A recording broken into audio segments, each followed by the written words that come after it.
In this video, we are going to start off our conversation on Lewis models, and we're going to start off by looking at how to construct a Lewis model for an ionic compound. So recall that an ionic bond is an electrostatic attraction between two ions that results from this transfer of electrons. Okay, so this defining feature of the ionic bond is a transfer of electrons. And we saw previously how typically if you have a metal and a non-metal, right, because of the differences in affinities for electrons, that non-metal will essentially take that electron from a metal, forming ions, and then the ions stick together through this electrostatic interaction, and we've seen sodium chloride show up as a typical example of this sort of bonding framework. Okay, so what we're going to do now is understand and really develop a model to help us understand this sort of bonding idea and really visualize this electron transfer process. And this is the so-called Lewis model. So the idea behind the Lewis model is to represent valence electrons, and we're going to do that with dots. And so sometimes you'll hear this referred to as the Lewis dot model for that reason. We're going to represent every single valence electron with a dot. And so a Lewis symbol is then comprised of by the atomic symbol surrounded by dots, and each dot represents a valence electron. So if we look at oxygen and we take the electron configuration of oxygen, we see that we have this 1s2 core electrons, 2 core electrons, and then the remaining 2s2 and 2p4 gives us a total of 6 valence electrons. So remember, as we mentioned previously, these core electrons, these inside electrons, the atom doesn't show the world. What the atom shows the world is the outermost valence electrons, its clothing, right? And so as a result, when we are understanding bonding interactions and all their various forms, we want to focus in on the number of valence electrons. And so that's what the Lewis dot model does for us. It basically says, okay, we've got 6 valence electrons. Well, let's place 6 dots around that chemical or atomic symbol for oxygen. Okay, and notice how I'm building up these dots. What the arrangement of dots is important to some degree, and I want you guys to go ahead and follow this sort of convention here. We typically will put a single dot, and it doesn't matter which side you put it on, but you'll put a single dot, for example, a lithium, representing that single 2s electron.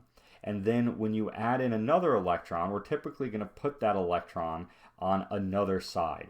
Now again, it doesn't really matter which side you put it on, but notice we're going to be occupying the top, bottom, left, and right. So pick 2 different sides, right?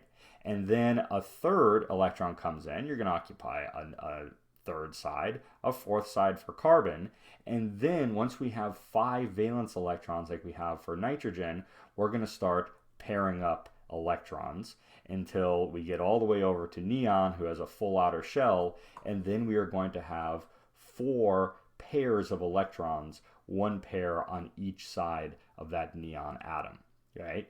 And we'll appreciate the logic for why we are laying out the dots in this way as we move forward. But basically it gives us a nice, easy way to quickly identify the number of valence electrons around a given atom, and it allows us to identify vacancies or deficiencies in electrons, so we can quickly represent, for example, ions. So if we go back to our sodium chloride example, right?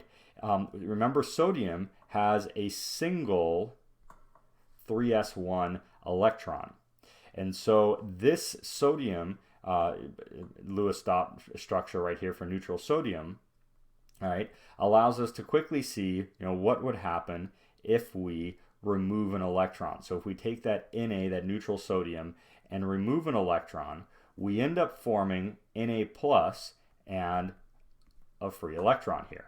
Okay? Now the convention is that once we form an ion by removing that outermost electron, yes, we do have a full outer shell on sodium now, but to remind us, where sodium began. It began with a valence of 3s electrons, and we don't have any more of those. We actually do not write any electrons around that sodium atom. So we're simply going to represent this ion as written right here, Na+. And if we're doing a Lewis dot model, what we'll typically do is put a little bracket around those ions and then put a positive charge still as a superscript on the right hand side. Okay, and so similarly we could do that for chlorine, right? Remember, chlorine is a noble gas.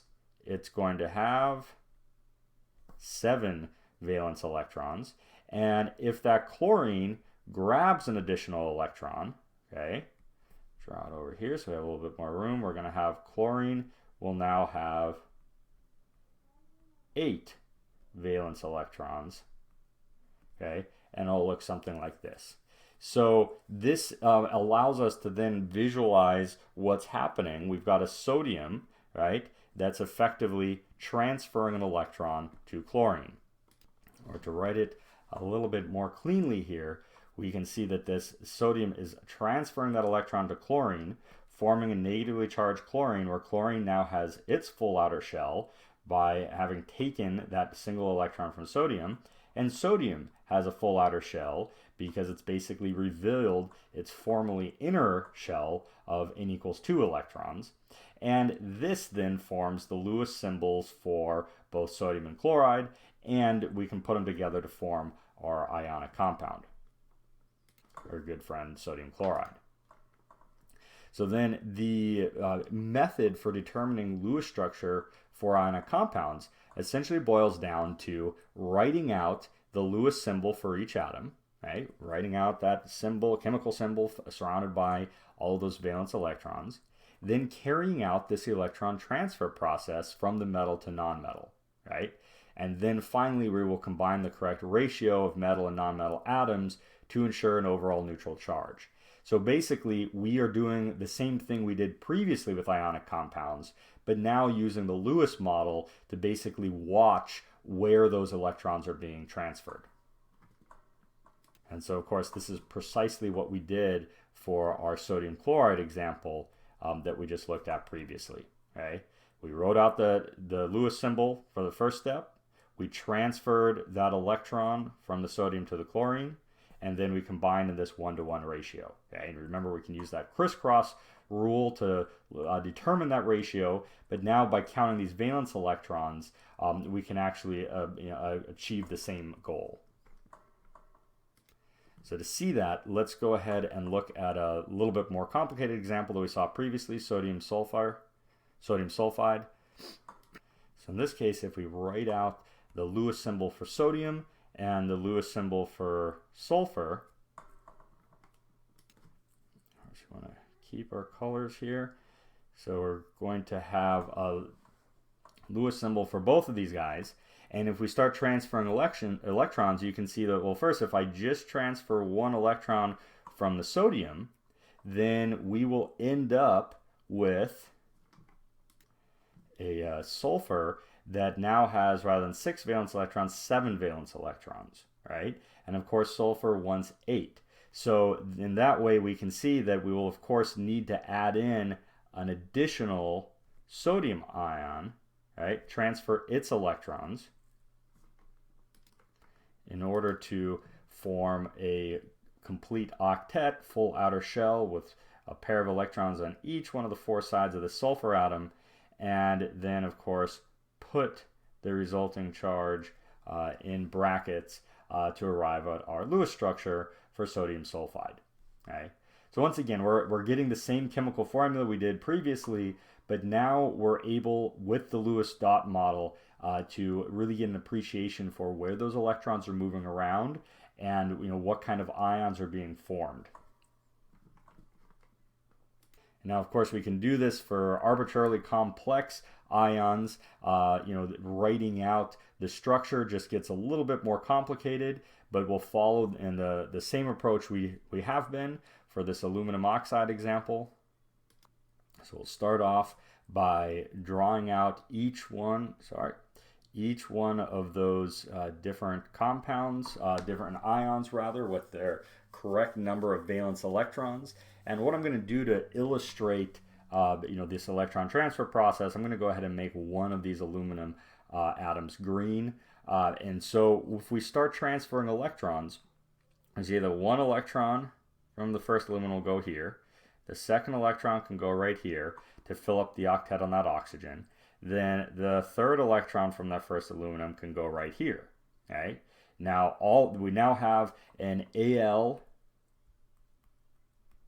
3+ ion that's been formed, and we've got one oxygen with a full octet, but this next oxygen still wants an additional electron, which we'll get from the second aluminum.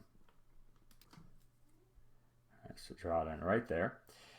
Get that Al on there. So now we've got the second oxygen has a complete outer shell, and then these final two electrons will come in and be transferred to that final oxygen, and the result then will be the formation of two of these Al3+ ions, and then we're going to have 3 different oxygens, and each one of these oxygens, which started off with 6 valence electrons, so I'm representing all 6 of the original valence electrons around those oxygens using the orange dots, and then the blue dots will represent the electrons that were contributed from that first aluminum, and then green will represent the 3 electrons contributed by those that second green aluminum atom.